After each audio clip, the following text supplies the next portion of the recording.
Love's like a hurricane, I am a tree, bending beneath the weight of his wind and mercy. When all of a sudden I am unaware of these afflictions eclipsed by glory, I realize just how beautiful you are and how great your affections are for me. Oh, how he loves us so, how he loves us. Oh, how he loves us. Oh, how he loves us so, how he loves us. Oh, how he loves us.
Frustrations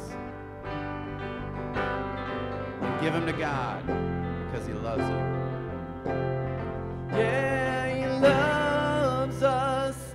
Oh, how he loves us. Oh, how he loves us. Oh, how he loves. One more time. Yeah, he loves us. Oh, how he loves us.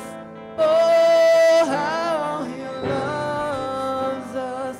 Oh, how he loves us.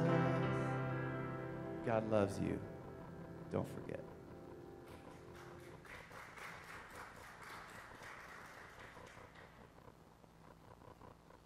This song was made famous probably by Johnny Cash. And you might ask why we're doing some Johnny Cash in church. Well, it's a good song.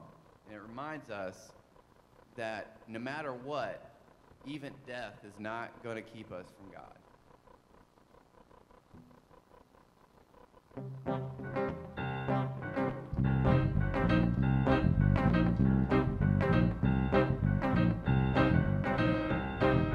Hear that trumpet sound, gonna rise right out of the ground. Ain't no grave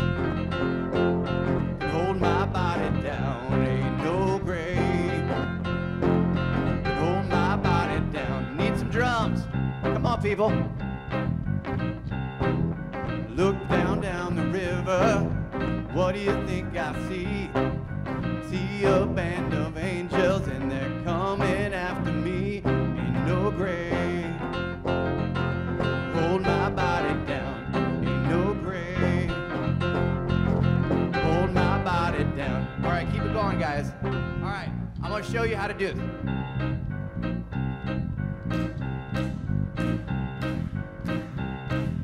All right, keep that going. All right. Look down yonder, Gabriel, feet on the land of sea. Gabriel, don't you blow your trumpet till you hear from me. Ain't no grave. Hold my body down. Ain't no grave. Hold my body down. All right, good job. Keep going.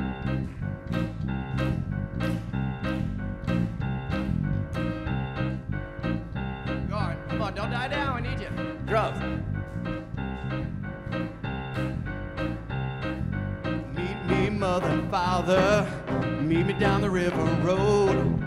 Mama, you know that I'll be there when heck in my load. Ain't no grave. Hold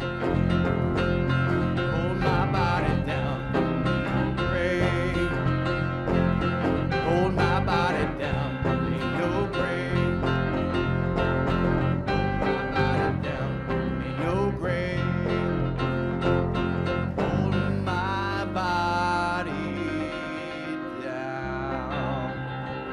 All right, ain't no grave gonna hold our body down.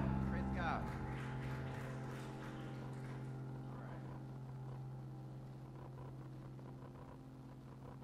Now this song, you guys might recognize the tune, but we changed the words just a little bit to something a little more familiar to the church.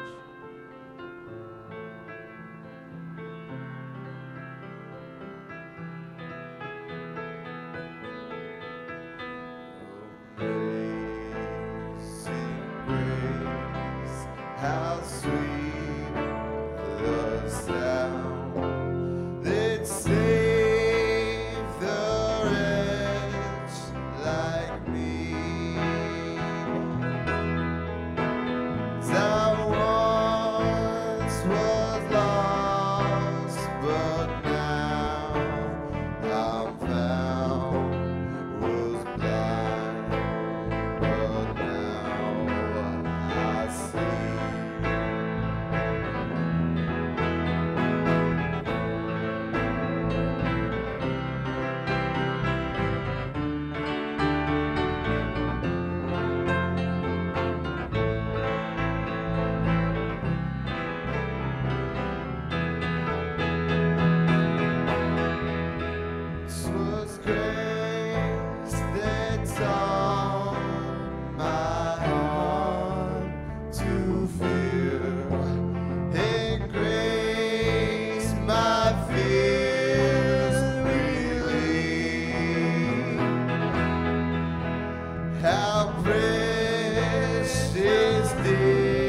God's praise than when we first begun. Amazing Acapella. grace, how sweet the sound that saved the wretch like me. How once was lost, but now I'm found. Was blind, but now I see. You may be seated.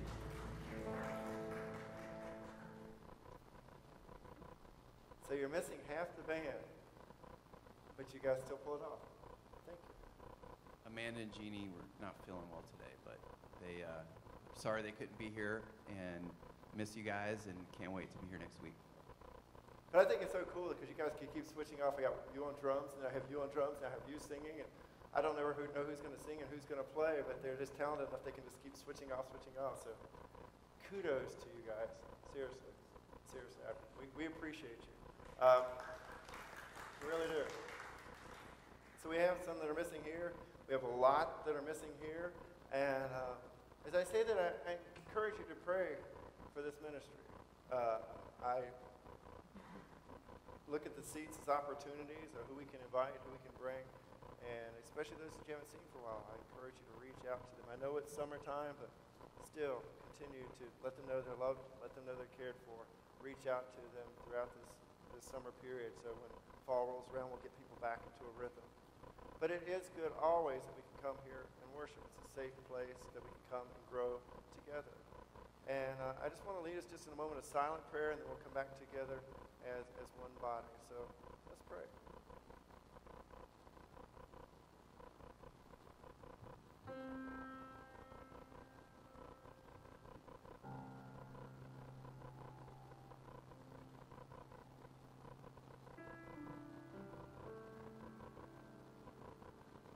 Most gracious and holy God,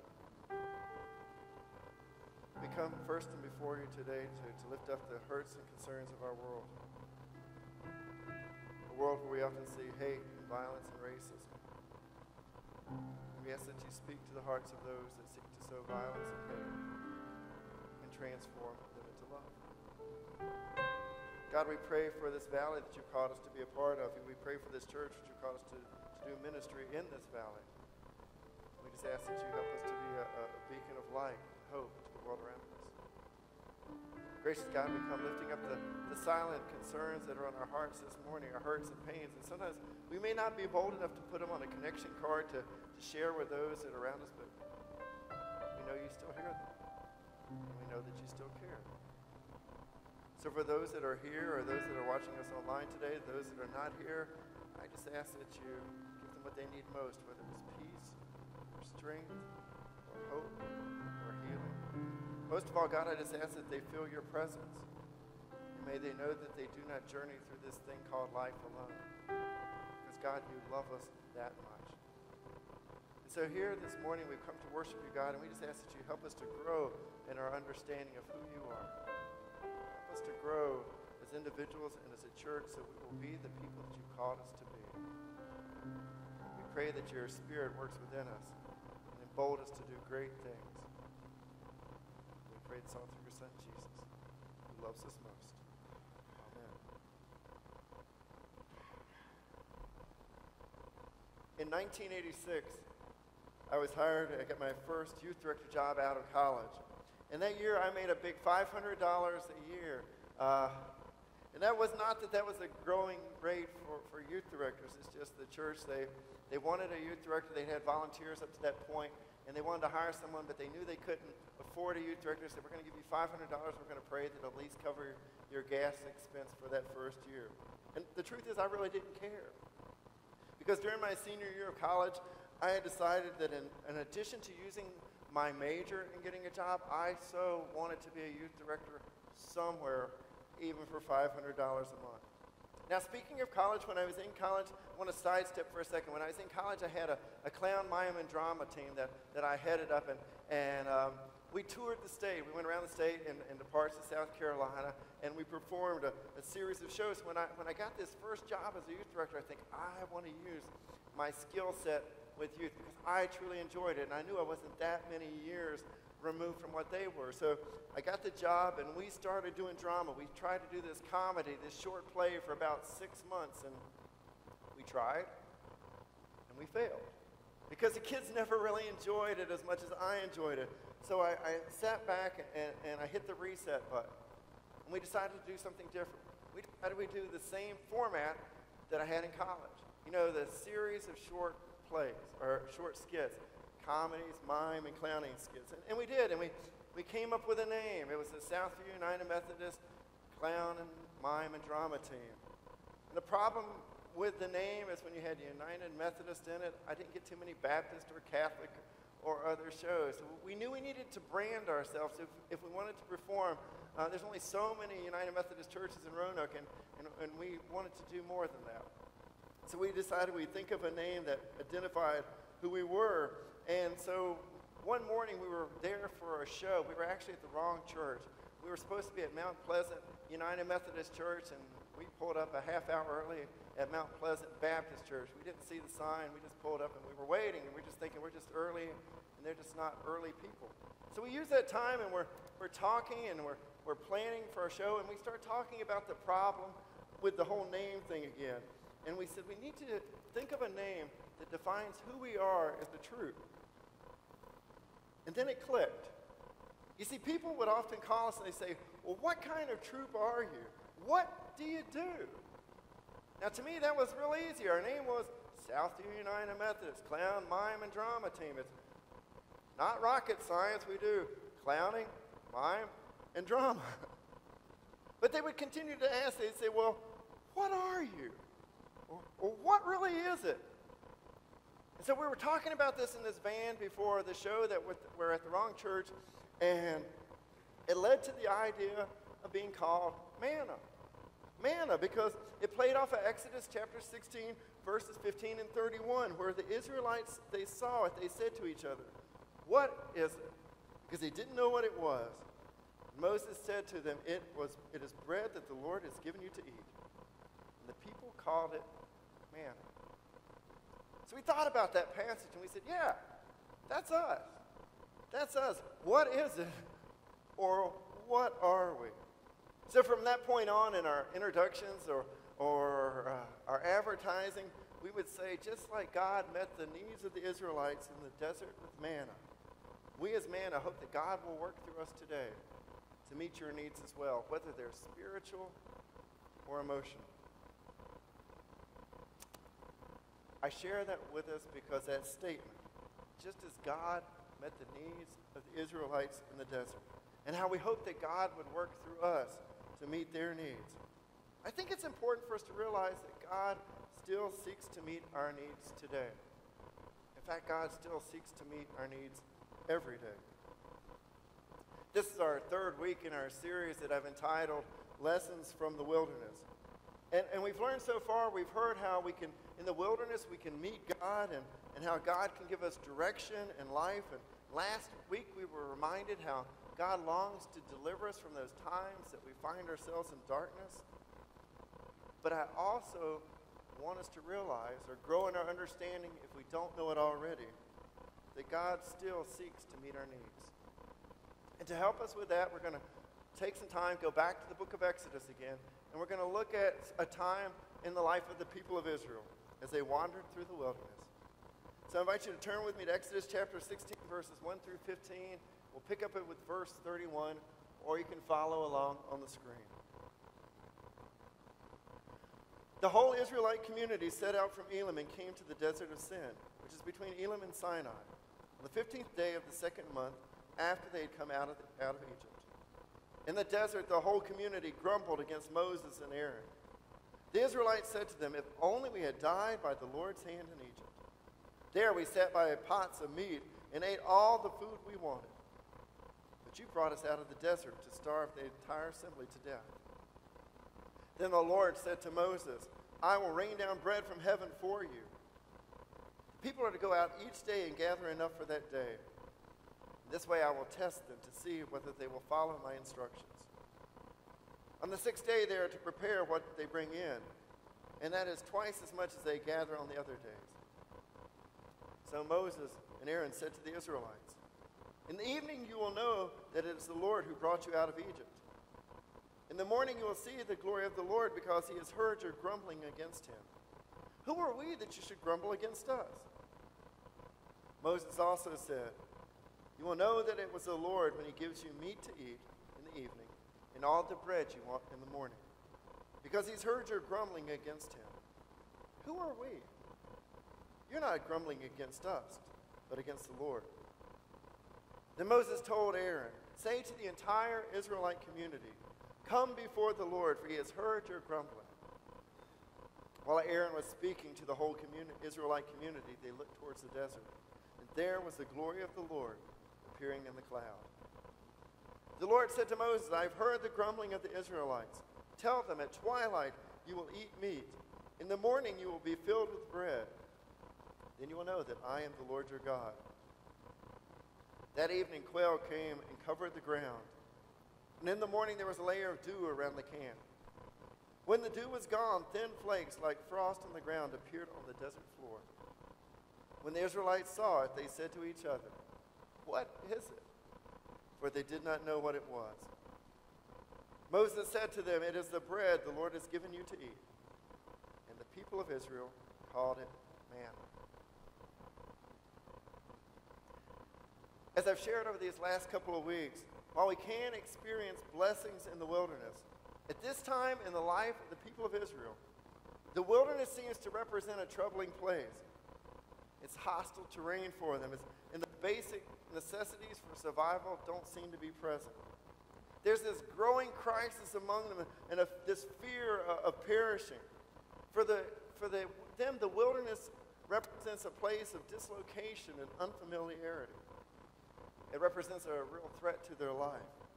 And out of their fear, they cry out to Moses, and they complain. They're the same complaints they'd already issued to Moses before. It would have been better if we just stayed in Egypt. To them at this moment, slavery seemed better than what they were experiencing right now. But that really shouldn't surprise any of us, because if you've ever led a large group of people in anything that's unfamiliar to them, then you've heard complaints. And sometimes those complaints are over the most trivial matters. They either come from some or from everybody or a large portion of the group. And the complaining can quickly sour relationships. And it can provoke regret that he or she as a leader may begin to think, should they've ever taken them down that journey before? I mean, it happens. It even happens in the church. Now, if we were studying Exodus, though, as a whole, of course, we'd see the complaining began early on. We saw it last week when we saw the people of Israel, when they were by the Red Sea, they were being pursued by Pharaoh and his army. And they were complaining, did you just lead us out here to die? If we had read, and you can read this afternoon because there's nothing on TV that's worthwhile. So when you get time, go to chapter 15. Well, it's just golf, and I'm not a golf fan, sorry. Bill's got baseball, so we're okay. But in chapter 15, you see them complaining about the need for water. And again, God provides. They say, what shall we drink? And God gives them water. But then you come to this passage, and they're complaining again. And the complaining, if you're paying attention, it was loud and it was clear. They said, if we'd only died by Egypt, there we sat around pots of meat. We ate all the food we wanted. But you brought us out to the desert to starve this entire assembly to death. You've almost got to feel sorry for Moses. You know, 2 weeks ago, if you were here, if you weren't here, you can go back and catch it on YouTube. But we were looking at it, and remember, Moses had settled down. He was in Midian. He was taking care of sheep. He didn't want to go back to Egypt, but he went. He responded to God's call. And he'd even done something that you'd think the people would have been thankful for. He led them out of slavery. But instead of being thankful, all they do is whine. And with it, and they're complaining, the Israelites, they make this sharp and this unfavorable contrast between the wilderness and Egypt. And they say it would be much better if we just died in Egypt than facing hunger in the wilderness. It's like when they look back to Egypt, instead of thinking about slavery, they don't think about death, they think about food. Specifically, meat and bread. And in their complaint, Egypt almost sounds like a good life. But it was slavery.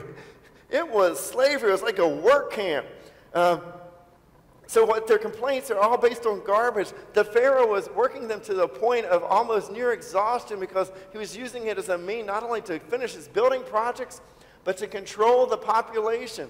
And remember, we also looked at another way to control the population. He was having young babies killed off. But for whatever reason, it's easy to forget the negative.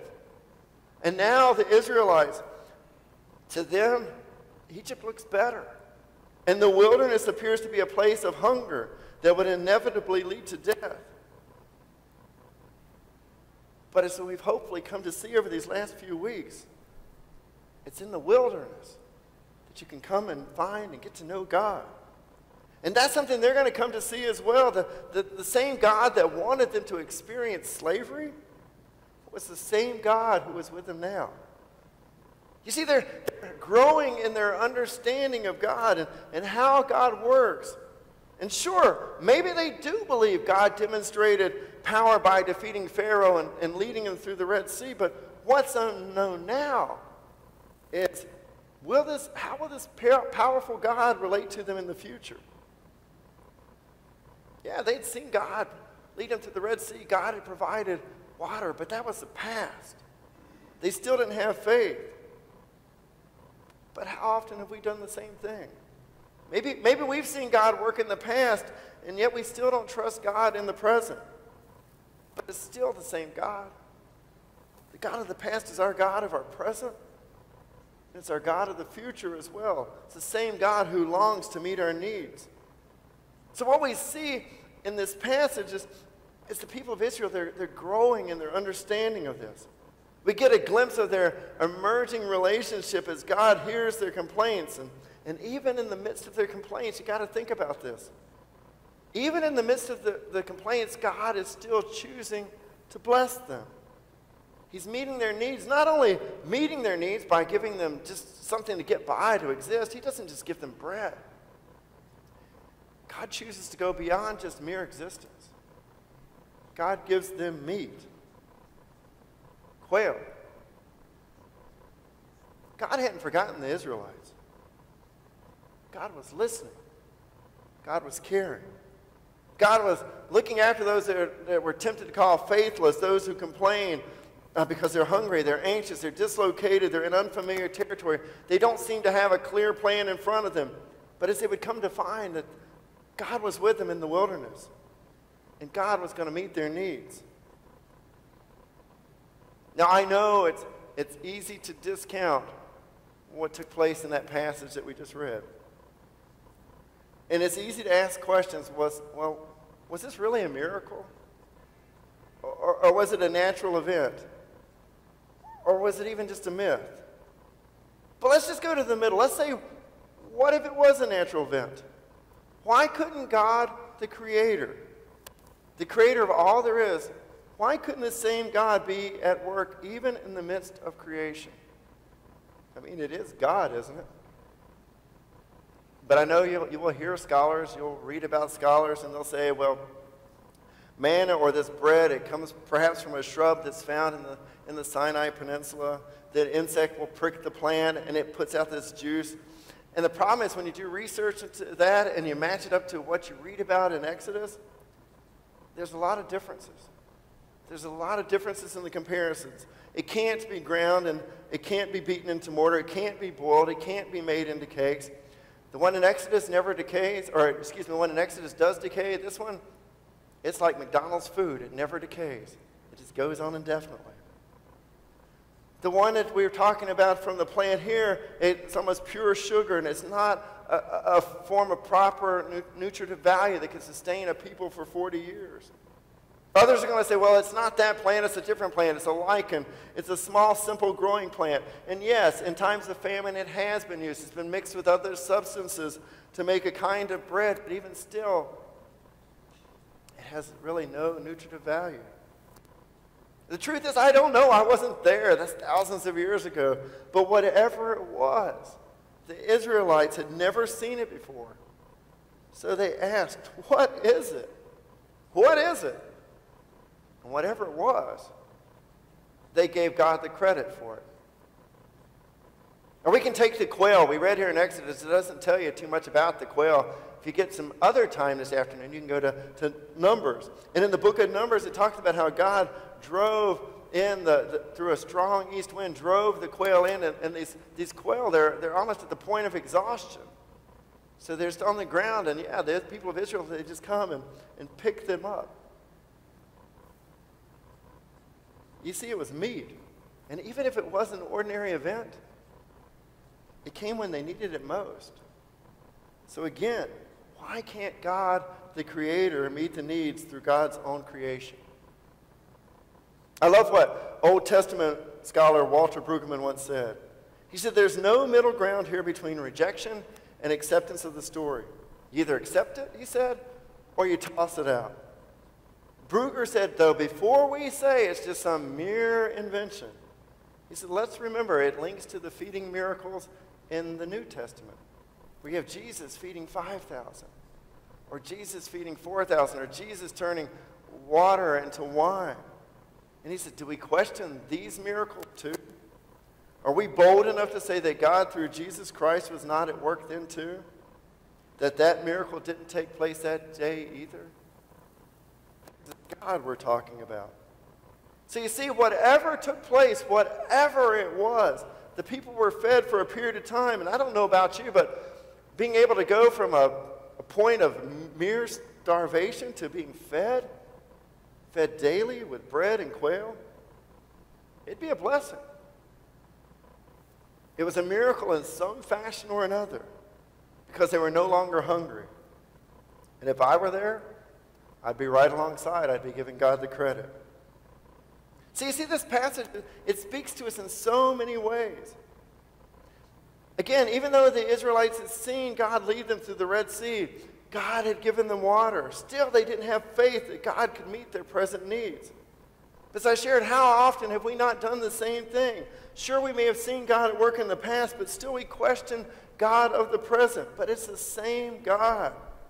The same God that longs to meet our needs today and tomorrow and the next day. God, the provider. Or like the people of Israel, how often have we glamorized or looked to the past that we can't appreciate the present? How often have we looked to the past and we missed out on what God is doing for us today? See, that speaks to us not only as individuals, but as to a church as well. Maybe in a church, we don't compare our potluck dinners or picnics to having pots of meat or bread that we ask what it is, but how often have we looked back and said, things like, I remember when we had 1,000 people in Sunday school, or we had several hundreds of people here in worship. It's as if we're spending our energy and our time glorifying the past that we miss out considering what God is doing now, or what God could potentially do for us in the future. Or second, think about this. How often do we miss the miracle that's in front of? We're looking for that big miracle when the blessing might be right there all the time. You see, even in the feedings, let's say it was planned or the quail came from a big east wind. Through it all, they were still able to find sustenance, even if it was a natural event. Even through ordinary things, it was a blessing through God's creation. So for us, do we stop and look ever at the blessings in the ordinary? Do we stop and pause and try to find and give thanks for the ordinary blessings?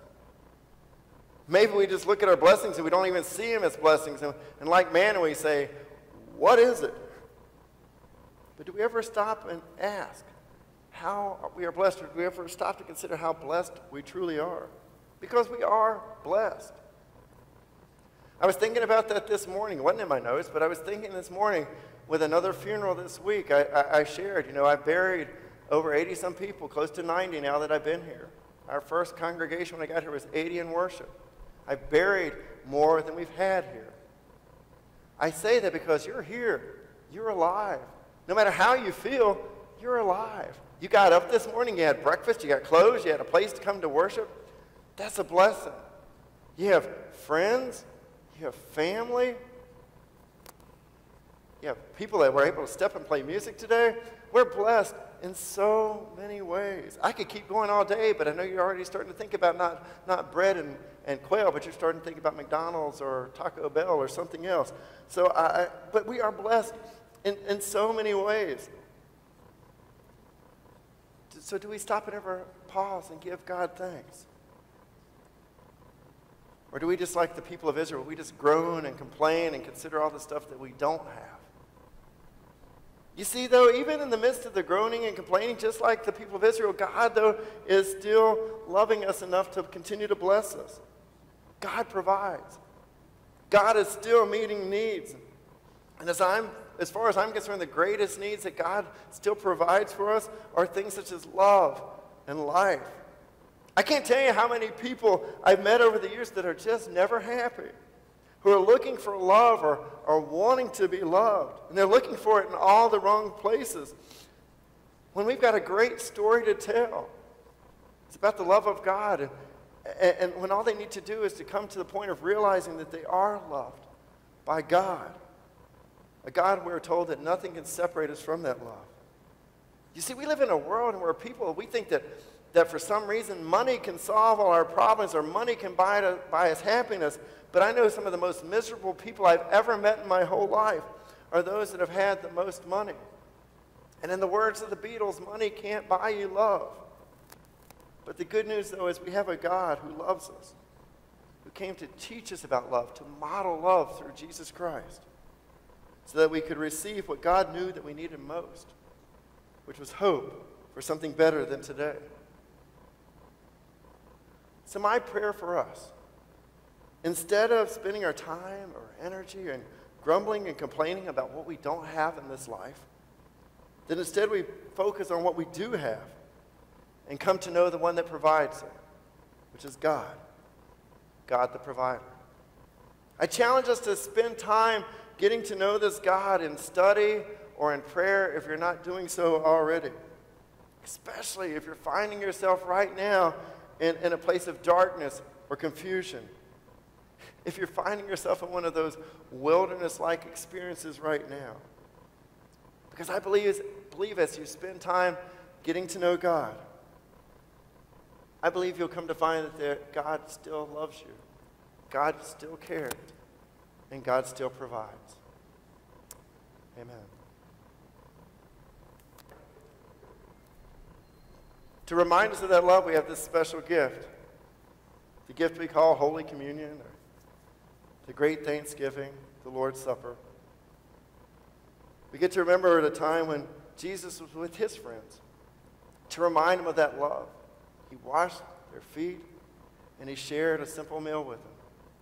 And during the meal, he took some bread and he broke it. And he said, "This is my body broken for you. Do this, eat this, in remembrance of me." When the supper was over, he took a cup and he blessed it. And he said, "This is a new covenant, a new promise in my blood, poured out for you and for many for the forgiveness of sins. Do this as often as you drink it, in remembrance of me." And so we ask that God's Holy Spirit rest on these simple gifts, some bread and fruit of the vine. We ask that they be more than that. We ask that they be the body and blood of Christ, so that when we leave this place, we can be the living presence of Christ in the world around us. Christ referred to himself as living water and bread. And what better way can we be reminded that he's alive and working within us through the simple gift of Holy Communion? I'd like to remind you always that this is not my table, but this is Christ's table, and Christ invites us all to come. And if your question, does that all mean you? All means all who love the Lord are invited to come. For those that have never been here with me before, we serve by, we'll tear off a piece of bread, place it in your hand, you'll take the bread, you'll dip it in the cup. And if you've got a gluten allergy, let us know, and we will serve you this morning something else. So, the body of Christ, broken for you and for me and for many others out of love. The blood of Christ shed for all.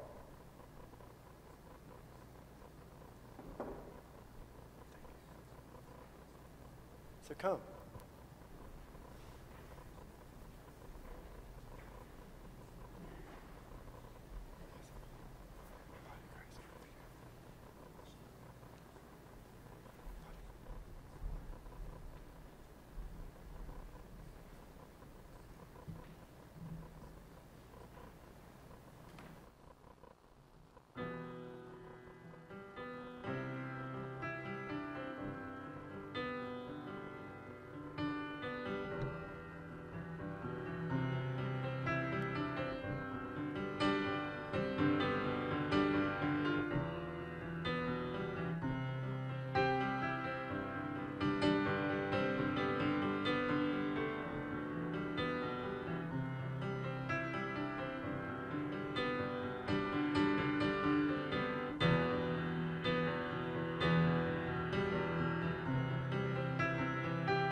your presence I am longing. Oh, take me back, God, take me back.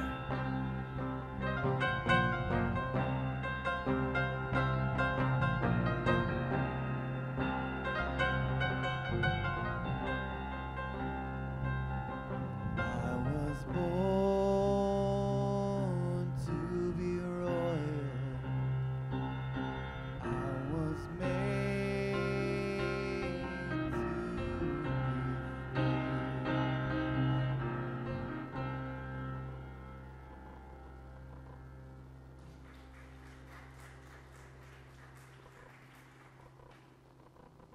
You know, it's so great that God gives us an opportunity to go back. And we can't necessarily fix every single thing that we've done wrong and the mistakes that we've made, but we always have a future with God. Don't forget that. So, by the way, I did not play the intro, Go Visit Everybody song. So you know what? We're going to do that at the end. But the next song we're going to do is right after I say the announcements. All right, so everybody knows this is a ministry, right? It's a nonprofit church, and we do depend on donations to survive and provide services to the community. And we're not out here like trying to make anybody feel guilty or anything, but if you want to support this ministry, there are many ways to do it, as you can see up here on the slides. You know, you can give in person at one of the giving boxes. They got a little box over here with slots. If you're into technology, you can give online. You can give on the iPads over here. You can put money in a collection plate. Whatever your tradition is, whatever makes you feel happy, just remember that we're trying to be good stewards with that money and help people with it and give it to serve our community and keep the lights on in this place. You know, see those light bulbs? They're not free. Everybody knows that. So anyway, so give, but more importantly than money, because really God doesn't need any of us or our money, right? But he's given us the privilege to serve and be a part of his work. And that's one of the greatest things about being a follower of Jesus to me, is that privilege of being able to partner with God in his ministry, right? So if you have time and talents, like I know people that fix cars. There's lots of people that need cars fixed, and they'll even pay you, you know? There's all kinds of things we can do to help each other. So there's a connection card. If you have some talents that you'd like to share with the congregation, even if it's like something you're not good at yet, just write it on there, and then we'll get back to you and see if we can help you even develop your skill. So we're all in this together. We're all in ministry together, and, you know, let's do it.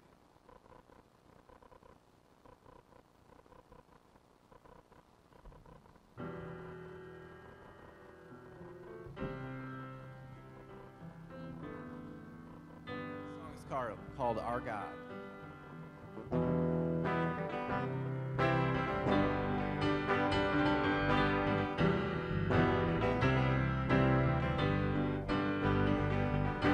Water you turned into wine. Open the eyes of the blind. There's no one like you. None like you.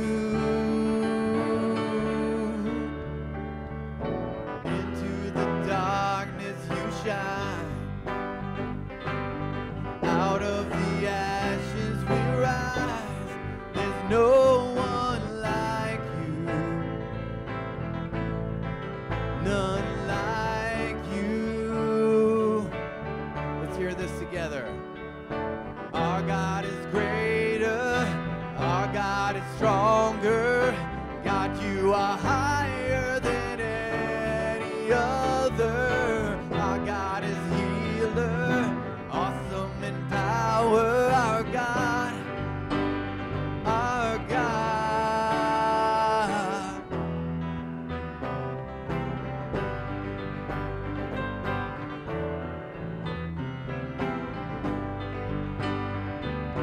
Water you turned into wine. Open the eyes of the blind. There's no one like you. None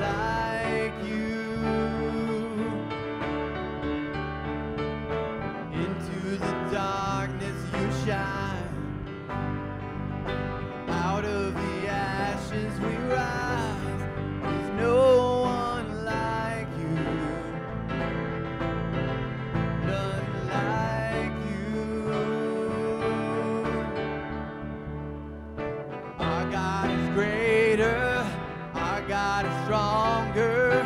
God, you are higher than any other. Our God is healer, awesome in power. Our God, our God. And if our God is for us, then who could ever stop us? And if our God is with us, then who could stand against? And if our God is for us, then who could ever stop us? And if our God is with us, then what could stand against?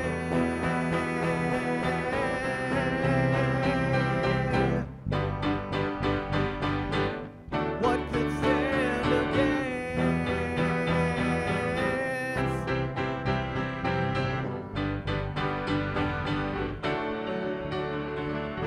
Our God is greater, our God is stronger. God, you are higher than any other. Our God is healer, awesome in power. Our God, our God, our God is greater, our God is stronger. God, you are higher than any other. Our God is healer, awesome in power. Our God, our God, our God, our God.